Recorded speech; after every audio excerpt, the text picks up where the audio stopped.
morning everyone. So today we will be continuing the lecture chemical bonding, and here in this particular lecture I will be explaining ionic bonding. So first of all, what is a chemical bond? Basically, a bond is the force of attraction that exists between the atoms, between the molecules, between an ion and another ion, between two atoms. So the force of attraction that exists between the atom and it holds the constituent atom together to form that particular molecule.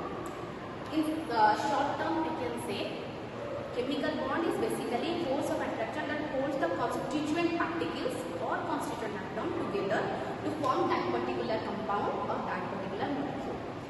This chemical bond can be categorized into 5 types: ionic or electrolytic bonding, covalent bonding, coordinate bonding, metallic bonding, and hydrogen bonding. As I have said, I will be discussing ionic or electrolytic bonding today. So we will start with this.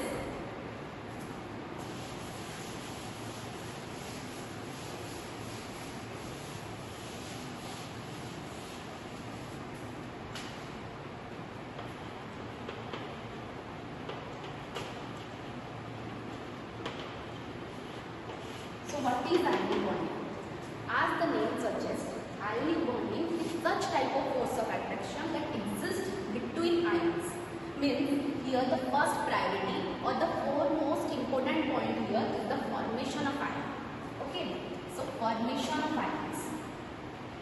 Formation of ions is the foremost important point here. This is the force of attraction that exists between the ions. And this particular bonding is formed by transfer of electron from one metal to another non-metal. So here what happens? Transfer of electron occurs.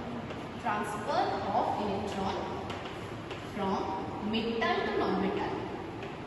From metal to non-metal.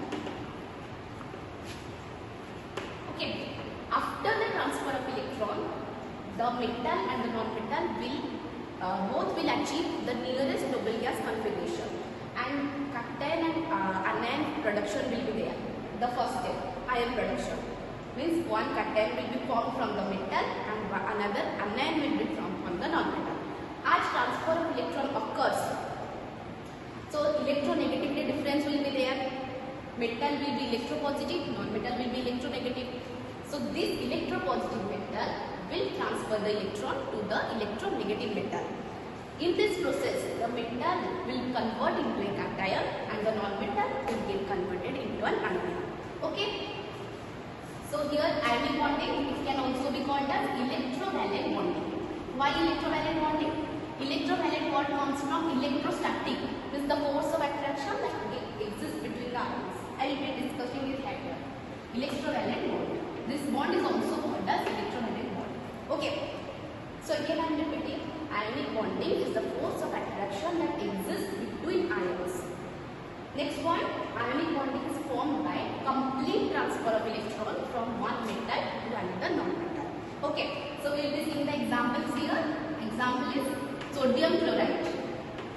Sodium chloride. Sodium chloride is the salt that we are taking every day in rice, in roti, everything. Okay, sodium chloride is that particular salt that we are taking every day. So here in sodium chloride, the type of bonding present is ionic bonding. So we will be discussing how this NaCl molecule is formed. Okay. So here formation of NaCl. Formation of NaCl, sodium chloride. Here we can see that this compound has one sodium atom and one chlorine atom, and everyone knows that sodium is the metal, sodium is the metal here, and chlorine is the non-metal here, chlorine is the non-metal. Okay, so transfer of electron will occur from metal to non-metal, means transfer of electron will occur from sodium to chlorine. Okay, sodium will transfer its one electron towards chlorine. So we will see which electron will get transferred. So we have to write the electronic configuration of sodium and electronic configuration of chlorine. Sodium has electronic configuration 2, 8, 1. Chlorine has electronic configuration 2, 8, 7. As we see needs extra one electron to achieve noble gas electronic configuration, and fluorine is short of one electron to achieve nearest noble gas electronic configuration. So sodium will lose an electron, means transfer of electron will occur from sodium to chlorine. Okay, so this particular electron will get transferred from sodium to chlorine. Why this particular electron? Why not these electrons? Because these electrons are present in inner cells. I have told you, here is the nucleus, here is the K shell, L cell, M cell. The electron present in these cells are attracted by the nucleus with strong force of attraction. So, as the nuclear force of attraction on this inner electron is much more than the valence electron, so the valence electron will get transferred, or less amount of energy is required to transfer this valence electron towards chlorine. Okay, so this doubt is clear that this electron will get transferred because nuclear force on this electron is released. First point, less amount of energy will be needed to remove this electron. Okay. The sodium, after losing this electron, gets converted into Na plus ion, having electronic configuration 2,8. 2,8 is the electronic configuration of nearest noble gas neon atom. Okay. So, what about chlorine? Chlorine here gains one electron and its electronic configuration becomes 2,8,8. This is one cation and this is one anion. This plus charge represents that sodium is one short of electron. Means sodium atom was having 11 electrons while sodium cation is having 10 electrons. Here chlorine atom was having 17 electrons while chlorine anion is having, or chloride anion is having 18 electrons. Means chloride anion has extra 1 electron, sodium cation has is loss of 1 electron. This electron has got transferred from sodium to chlorine. So we have got the ions. As I said, formation of ions. Formation of ion has occurred through transference of electron. Everything got satisfied. Here the ions are formed. Here this one is cation and this one is your anion. Okay. Now the ions formed, they will be the force of attraction that will exist, or the force with which chloride ion will attract sodium ion and sodium ion will attract chloride ion is called ionic bonding. And this kind of bond is non-directional. Non-directional means we cannot give straight. There is no direction of this molecule. This type of bonding is non-directional. Non-directional. Non-directional means cations will attract anions and there is no direction or no particular shape of that molecule. This point exactly contradicts to the covalent bonding, because covalent molecules have shape. They have directional. They have direction. They have directional shape. But ionic bonding do not have any directional shape. Means I can write here Na plus and Cl minus will be surrounding like this. No direction. Okay. We are writing NaCl like this. But NaCl does not exist like this. NaCl is a crystal lattice, solid crystal lattice.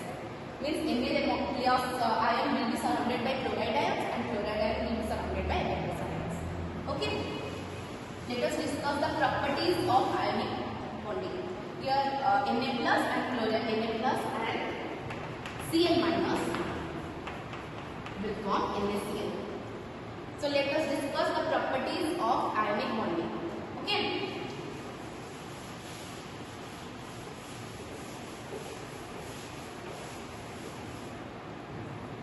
Properties of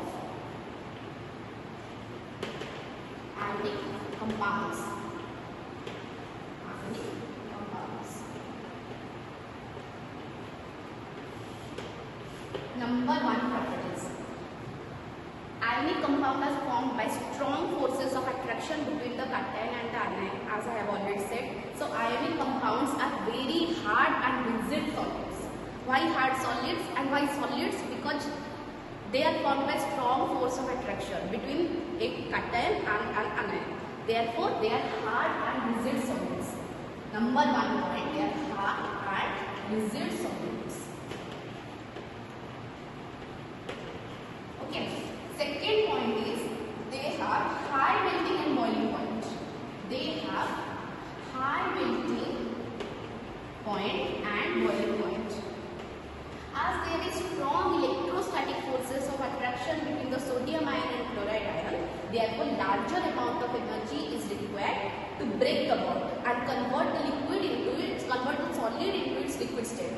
Therefore, large amount of energy will be given at high temperatures, so it has high melting and high boiling point.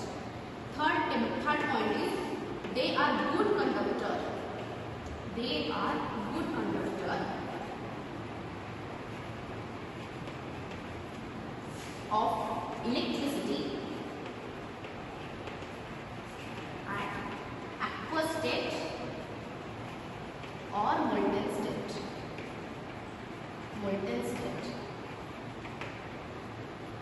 This sodium chloride in solid state is a non-conductor or poor conductor of electricity.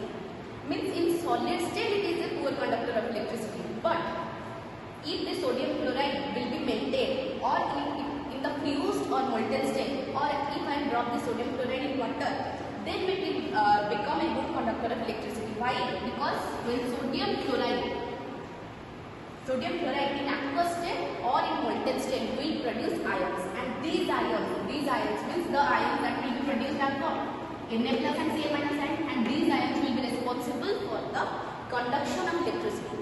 So the final point is ionic compounds are good conductor of electricity only at aqueous state or molten state, but not in the solid state. Okay, I am writing here, but not in solid state.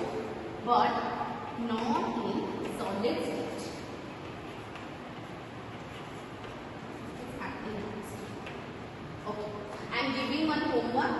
Try MgCl2 compound. This is also an ionic compound.